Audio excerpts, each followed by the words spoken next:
All right, let's dive right into this explainer. Today, we're going to perform a forensic autopsy on one of the most spectacular digital transformation failures in modern corporate history.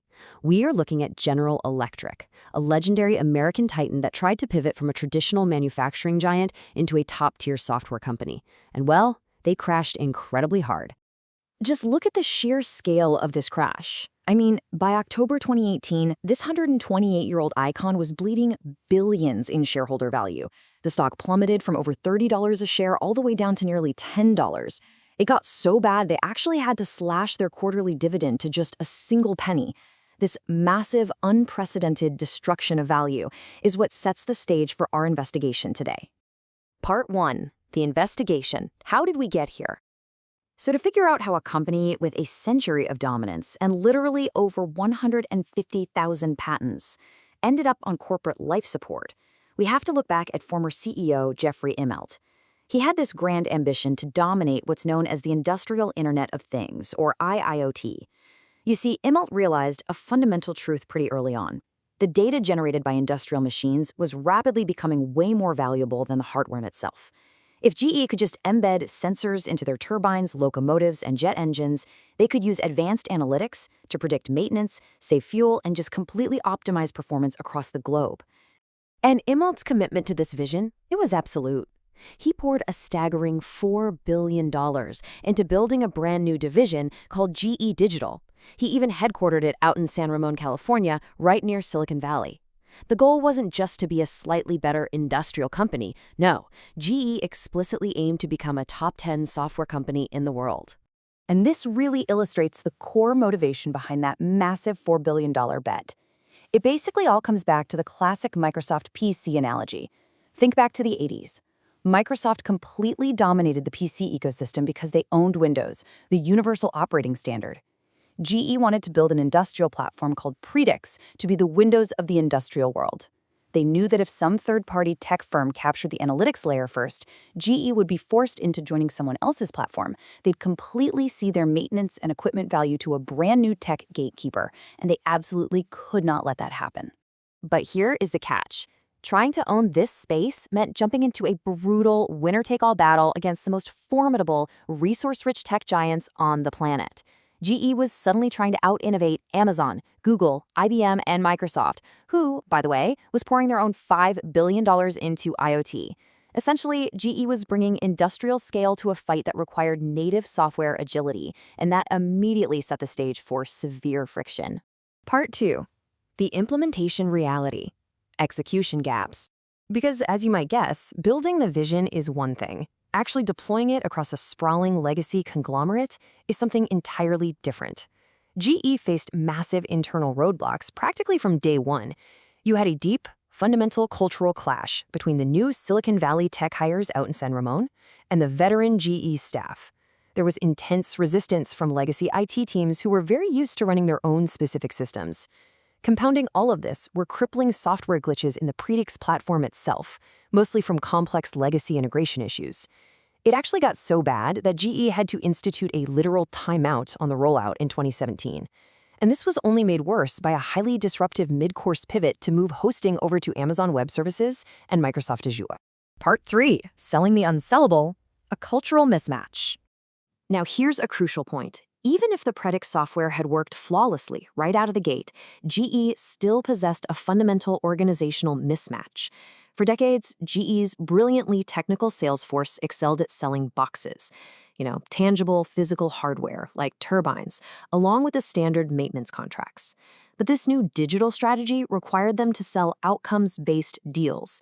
Suddenly, these hardware salespeople had to act like high-level business consultants, analyzing a client's business model just to structure complex, customized revenue-sharing software contracts. They were completely unequipped for a paradigm shift of that magnitude. I think this quote from Beth Comstock, GE's chief marketing officer at the time, really hits the nail on the head. She bluntly said, "We're trying to sell them something they don't know they need." Think about that. GE wasn't just struggling internally with new technology, they were aggressively pushing a radical, incredibly complex business model onto a deeply unready market. And the hard data collected by GE totally confirmed this harsh reality. Check out these numbers. 63% of customers polled actually had machines connected to networks, but they weren't even using the data yet. Another 63% weren't doing any condition-based maintenance at all. And only a tiny 13% felt they were actually using data for a competitive advantage. The vast majority of GE's clients simply lacked the basic technological maturity or the internal infrastructure to even entertain these complex predicts pitches. Part 4. Comorbidities, compounding financial disasters. To make matters worse, adding absolute fatal fuel to the fire, these digital struggles were completely exacerbated by a perfect storm of disastrous financial moves over in GE's legacy industrial and capital divisions.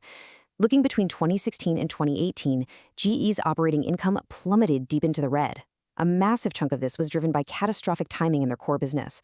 For instance, GE's power division spent $10.6 billion acquiring Alstom's power assets right as the global market for natural gas power plants severely contracted, leaving billions tied up in unsold inventory.